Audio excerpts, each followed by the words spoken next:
Good morning friends. आज की हमारी क्लास फ्रेजल वर्ब की होने वाली है, जिसमें हम कुछ इंपॉर्टेंट फ्रेजल वर्ब का मीनिंग सीखेंगे, उनका सेंटेंस में यूज़ सीखेंगे। तो चलिए स्टार्ट करते हैं।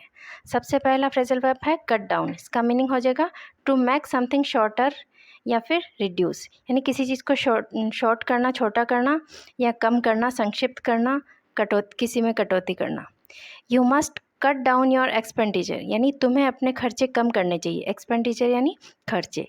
तो you must cut down your expenditure यानी तुम्हें अपने खर्चों में कटौती करनी चाहिए या कम करनी चाहिए। तो कट डाउन यानी किसी चीज़ में कटौती करना या कम करना।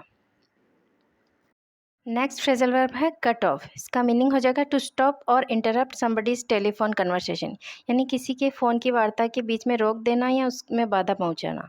इसका सेंटेंस में यूज हो जाएगा we were cut off in the middle of our conversation, यानी हमारी फ़ोन की बातचीत के बीच में बाधा पहुंचाई गई या रोक दिया गया। तो कट ऑफ यानी फ़ोन की वार्ता के बीच में बाधा पहुंचाना या उसको काट देना। कट ऑफ का एक मतलब और हो जाएगा, इसका दूसरा मीनिंग हो जाएगा to stop the supply of something to somebody, यानी किसी वस्तु की आपूर्ति रोकना। Our water supply has been cut off, यानी हमारी वाटर सप्लाई रोक दी गई है। तो कट ऑफ का दूसरा मीनिंग हो जाएगा किसी वस्तु की आपूर्ति को रोक देना। और कट ऑफ का तीसरा मीनिंग हो जाएगा to block a road etcetera so that nothing can pass, यानी सड़क आदि को बंद कर देना ताकि कोई आ जा ना सके। We must cut off all possible escape routes, हाँ, यानी बचकर निकल जाने के सभी रास्ते को हमको बंद कर देना चाहिए। तो कट ऑफ का 3 मीनिंग देखा हमने। एक मीनिंग तो हो गया फ़ोन पर किसी की बातचीत को रोकना या उसमें बाधा पहुंचाना। कट ऑफ का दूसरा मीनिंग देखा to stop the supply of something to somebody, यानी किसी चीज़ की आपूर्ति को रोकना। और कट ऑफ का तीसरा मतलब देखा हमने टू ब्लॉक ए रोड, यानी किसी सड़क या किसी रास्ते को बंद कर देना। नेक्स्ट फ्रेजल वर्ब है कट आउट फॉर। इसका मीनिंग हो जाएगा to have the qualities needed to do something या to be suitable for something, यानी कुछ करने के लिए अपेक्षित गुणों का होना या किसी काम के लिए उपयुक्त होना। इसका सेंटेंस में यूज हो जाएगा he is cut out for a seller, यानी वह एक सेलर बनने के लिए उपयुक्त है।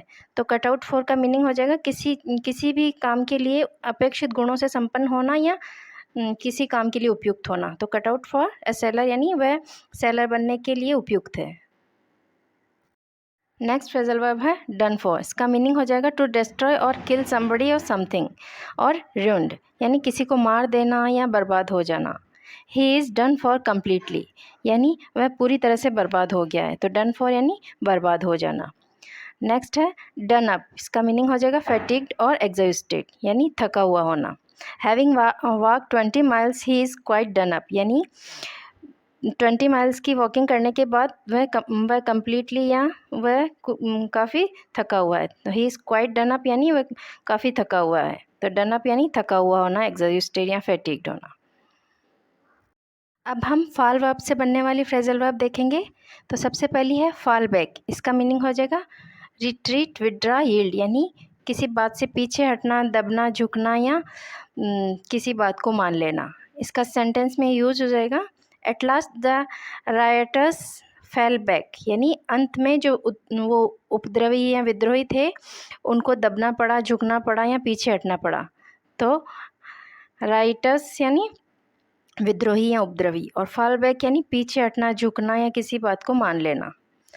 नेक्स्ट फ्रेजल वर्ब है फॉल इन विथ, यानी टू एक्सेप्ट और agree with someone else ideas, यानी किसी अन्य के विचारों से सहमत होना। फॉल इन विथ यानी किसी अन्य के विचारों से सहमत होना। इसका सेंटेंस में यूज आएगा they fell in with my proposal, यानी वो मेरे प्रपोजल से सहमत हो गए। फॉल इन विथ यानी किसी अन्य के विचारों से सहमत होना। नेक्स्ट फ्रेजल वर्ब है फॉल थ्रू। इसका मीनिंग हो जाएगा टू फेल और नॉट हैपन, यानी रद्द हो जाना या किसी काम का न हो सकना। इसका सेंटेंस में यूज हो जाएगा our trip to Japan has fallen through, यानी हमारा जो जापान का ट्रिप था वो रद्द हो गया। फॉलन थ्रू यानी रद्द हो जाना किसी का या न हो पाना। नेक्स्ट है फॉल आउट। इसका मीनिंग हो जाएगा टू क्वारल, यानी झगड़ा करना, या टू डिसएग्री यानी असहमत होना किसी से। फॉल आउट का मेन मीनिंग तो यही होगा टू क्वारल यानी झगड़ा करना। सेंटेंस में यूज हो जाएगा he fell out with his wife, यानी वह अपनी वाइफ से लड़ता था। फेल आउट यानी झगड़ा करता था। नेक्स्ट फ्रेजल वर्ब है फॉल ऑफ। इसका मीनिंग हो जाएगा टू डिक्रीज, टू डेक्लाइन और बिकम स्मॉलर, यानी कम होना, क्षय होना, अवनति या पतन होना। Attendance eight church has fallen out this summer, यानी इस समर में चर्च में अटेंडेंस कम हुई है। तो फॉलन आउट यानी कम होना या अवनति या पतन होना किसी का। नेक्स्ट है फॉल बैक ऑन, यानी डिपेंड ऑन और रिसोर्ट टू समथिंग, यानी किसी चीज़ पे आश्रित होना। फॉल बैक ऑन यानी किसी चीज़ पे आश्रित होना, डिपेंडेंट होना। People had to fall back on bullock cart when there were no vehicles, जब व्हीकल नहीं थे तब लोग बुलक कार्ट पे फॉल बैक ऑन यानी आश्रित थे। तो फॉल बैक ऑन यानी आश्रित होना किसी पे। नेक्स्ट फ्रेजल वर्ब है फॉल ऑन। इसका मीनिंग हो जाएगा अटैक अनएक्सपेक्टेडली, यानी अचानक हमला कर देना। The robbers fell on the passerby, यानी रॉबर्स ने पासरवाई यानी राहगीरों पे अचानक हमला कर दिया। फेल ऑन यानी अचानक हमला कर देना। और फेल इन यानी स्टार्ट वॉकिंग बिहाइंड और बिसाइड समवन, यानी किसी के पीछे या बगल में चलना। The captain ordered the cadets to fall in, यानी कैप्टन ने कैडेट्स को ऑर्डर दिया उसके पीछे चलने के लिए। तो फॉल इन यानी पीछे चलना और फॉल ऑन यानी अचानक हमला कर देना। नेक्स्ट फ्रेजल वर्ब है फॉल अपार्ट। इसका मीनिंग हो जाएगा टू ब्रेक इनटू पीसेज, यानी किसी वस्तु का टुकड़े टुकड़े हो जाना या टूट जाना। My book case is falling apart, यानी मेरा बुक केस फॉलिंग अपार्ट हो रहा है, यानी टुकड़े टुकड़े हो रहा है, टूट रहा है। फॉल फ्लैट यानी use about a joke story an event etcetera to fail to produce the effect that you wanted, यानी कोई मजाक, कहानी, घटना आदि का वांछित प्रभाव उत्पन्न करने में विफल होना। All his jokes fell flat, यानी उसके सभी जॉक्स थे उनका कोई इफेक्ट नहीं पड़ा या उनसे किसी को हंसी नहीं आई। तो फॉल फ्लैट यानी fail to produce any effect. आज हमने जितने भी फ्रेजल वर्ब सीखे हैं उनका क्विक रिवीजन कर लेते हैं।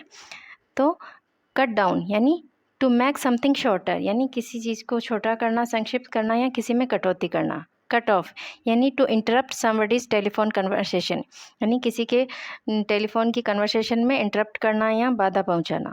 कट ऑफ का दूसरा मीनिंग हो जाएगा to stop the supply of something, यानी किसी की आपूर्ति को रोक देना, किसी वस्तु की आपूर्ति को रोक देना।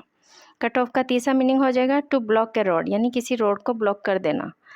और कट आउट फॉर यानी to be suitable for something, यानी किसी काम के लिए उपयुक्त होना। नेक्स्ट है डन फॉर। इसका मीनिंग हो जाएगा टू डिस्ट्रॉय और किल समबडी, यानी किसी को मार देना या बर्बाद हो जाना।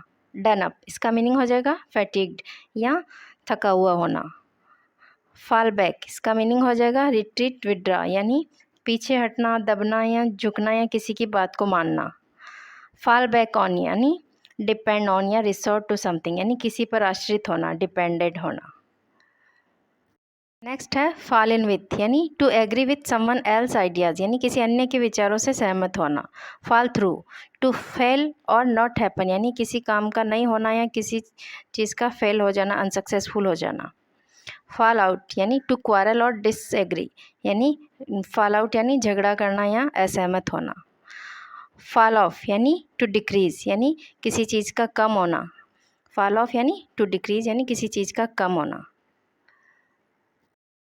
नेक्स्ट फ्रेजल वर्ब है फॉल ऑन, यानी अटैक्ड अनएक्सपेक्टेडली, यानी अचानक किसी पे हमला कर देना। फॉल इन का मीनिंग हो जाएगा स्टार्ट वॉकिंग बिहाइंड और बिसाइड समवन, यानी किसी के पीछे या बगल में चलना।